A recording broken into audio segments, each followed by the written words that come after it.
Begin to question everything. Read, study, find out how commerce works. Find out how the law really works. Find out how this country was founded, where freedom came from. Go back and start reading and studying, and you're going to find out the world has come a long ways down this dark hole into tyranny and violence because of people have allowed it. It was Albert Einstein who said, the world is a dangerous place, not because bad people do bad things, but because the rest of humanity does nothing. And that's the truth. That is the real truth. The real problem on the earth today is that, as the philosophers once said, all that is needed for evil to exist and prosper is for enough good people to do nothing. And so that's the problem. Today, overwhelming majorities of the American people couldn't care less. As long as they have the food to eat and the cold beer to drink and they're entertained, just as it was in the Roman Empire, as long as you have the entertainment and alcohol and the music and whatever it is that are your drugs. We're the biggest drug-using nation in the world. Our people are on drugs everywhere. Legal and illegal, doesn't matter. We are a drug-taking society. The reason why is because we as a people in America know we've been had. And we have no power, because knowledge is power, and we have no knowledge and we know it. So I'm suggesting, if you want to save the world for your children, for your grandchildren, you might want to start doing something you've never done before. Slowly but surely, read, question, think, and evaluate what's going on, and do not take the word of anyone. There's a scripture that says, there's a scripture in the Bible in the New Testament that says, do not trust any man. Put not your trust in earthly man, in whom there is no salvation.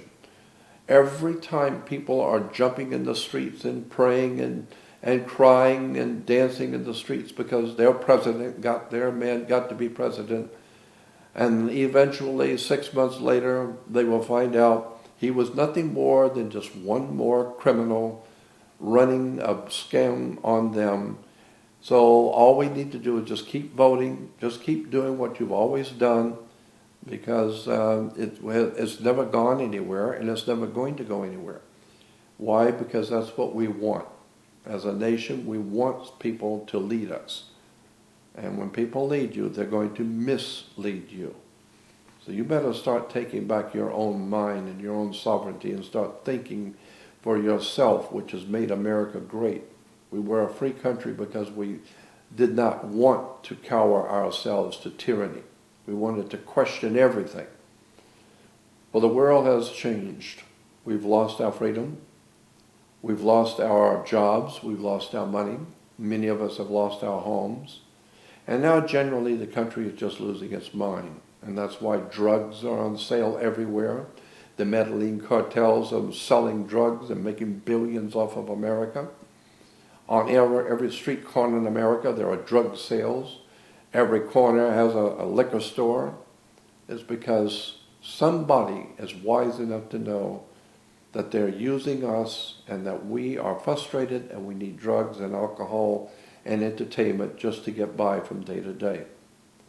So this is the world you're leaving for your children. This is the world you're leaving for your grandchildren. You need to wake up, get yourself grounded in intelligence, wisdom, and knowledge, and start asking questions. You better do it, and you better do it soon. The world we know is not going to be here much longer. What your masters have planned for this world, you have no idea in the world what's coming. This is very serious. You need to wake up.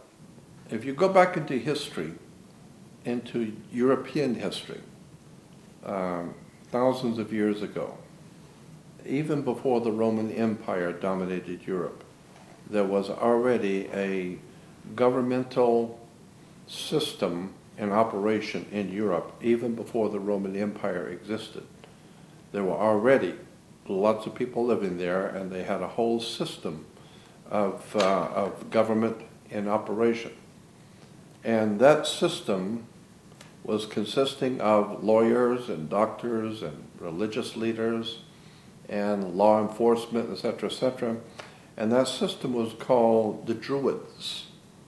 There was a Druidic system. The Druids were a Celtic or a Celtic, can be spelled either way with a K or a C, Celtic or Celtic, European Druid system. And one of the most important symbols in that ancient Druidic system that ruled Europe before the Roman Empire. And the Druids are still in existence today in Europe. And there are even Druid societies in America today. So they haven't completely gone. But the point I wish to make is that in the ancient world, in the ancient European world, was a Druidic system. And one of the most important symbols in that European Druidic system was a magic wand. Like Merlin the magician with his magic wand, always waving the magic wand. The same idea as today with the orchestra leaders who have the magic wand, and of course you play to their tune. They're the boss. They have the magic wand. And Merlin the magician, as I said, was always a Druidic symbol for power, a magic wand. Magic wands were always made out of the wood of a holly tree.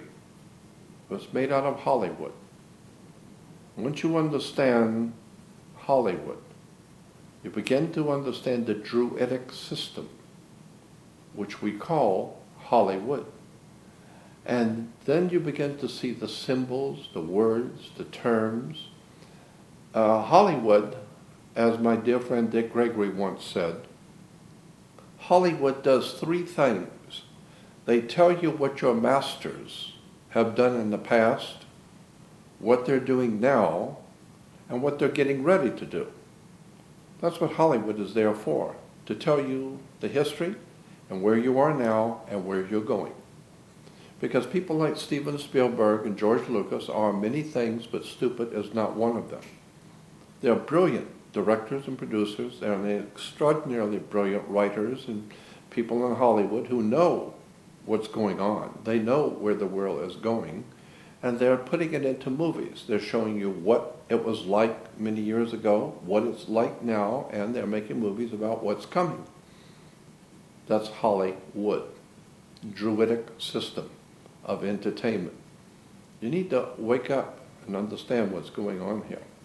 Now, in commerce, you need to also understand the fact that your body is a security on the New York Stock Exchange.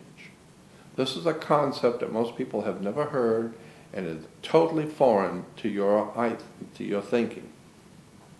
But your body is a security on the New York Stock Exchange.